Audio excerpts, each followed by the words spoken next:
Maplewood Diner had long been a popular gathering spot in town, well known for its classic American breakfasts and the inviting, cozy booths. It had been a fixture in the community for years, but surprisingly, not everyone was aware of who truly owned it.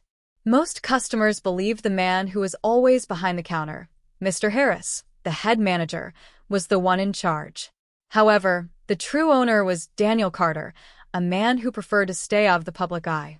Though he owned multiple restaurants, Daniel would often visit his businesses dressed in casual clothing, blending seamlessly with their regular patrons. He did this to get an authentic feel for how things were running without any distractions or pretenses. One afternoon, Daniel decided to pop into the diner, dressed simply in a button-down shirt and jeans. He had just finished a meeting and thought it was the perfect time to check in on his business, without making a big announcement. He had always believed that the best way to gauge the real state of affairs in his restaurants was to experience them just like any other customer.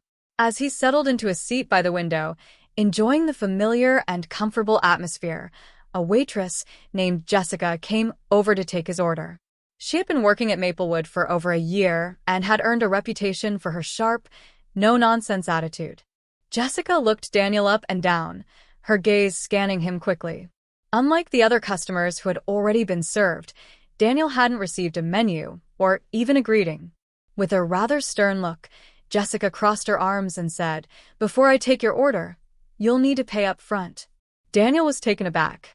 "I'm sorry, what did you say?" he asked, raising an eyebrow. "It's just our policy," Jessica explained with a shrug. Daniel glanced around the diner and noticed that many of the other customers, mostly white, were ordering their meals without any mention of paying first. Though his expression remained calm, inside, Daniel felt disappointment start to settle in. "I don't see anyone else paying before they eat," he pointed out. Jessica hesitated for a moment, then said, "Well, sometimes we have to take precautions, you know?" She seemed to be trying to justify her actions, but Daniel could see through it. He knew exactly what had happened. She had made an assumption about him based on his appearance. Rather than cause a scene, Daniel decided to see how far she would go with this. "So, if I don't pay now, I won't be served?" he asked calmly. Jessica shifted uncomfortably, not wanting to back down. "Well, if you can't afford it, there's a fast food place just down the street," she replied, almost dismissively. A tense silence hung between them, and several customers started to look over, sensing the awkwardness in the air. Daniel took a deep breath, pulled out his wallet, and handed her his credit card. He watched as Jessica took it with a smug look and walked off toward the register. A few minutes later, the restaurant's manager, Mr. Harris, rushed out from the back, his eyes wide with nervousness. "Mr. Carter, I had no idea you were coming in today," he said, his voice flustered and flustered. Jessica, who had just returned with the receipt, froze in place as soon as she realized what was happening. Leaning back in his seat and crossing his arms, Daniel spoke up with a calm but firm voice. "Apparently, I needed to pay before I could order." Mr. Harris looked between Daniel and Jessica, his face paling. "That's not our policy."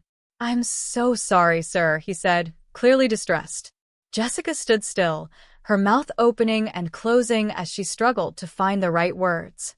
Daniel didn't raise his voice but spoke clearly and directly. "I own this diner, and I own 5 others just like it. So tell me, Jessica, why did you assume I needed to pay up front when no one else did?"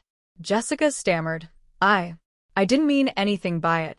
Mr. Harris, now visibly angry, turned toward Jessica, his voice tight with frustration. "You know we don't do that here," he snapped. Turning back to Daniel, he said, "This isn't just about you. If I had walked in here as a regular customer and been treated this way, how many others have you done this to? How many people have you turned away or treated unfairly because of your assumptions?"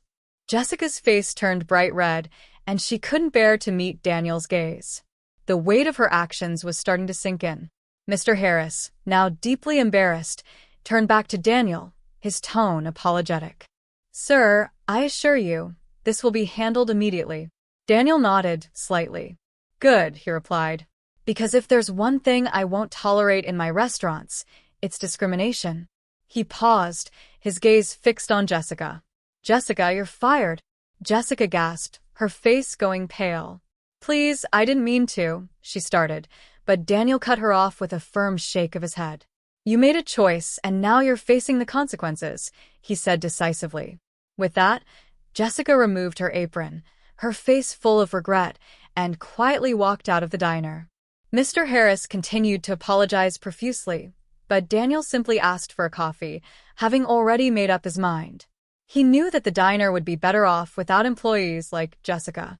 As he sipped his coffee, Daniel couldn't help but think about the importance of fairness and respect. He had worked tirelessly to build his businesses, and he refused to allow anyone to treat people differently based on their background or appearance. That day, Maplewood Diner became a better place. The next time Daniel visited, he made sure to walk in just as he had before, unnoticed, casual, and blending in with the other customers. Because, as he understood all too well, the true test of any business isn't just how it runs when people are watching, but how it treats every customer, no matter who they are.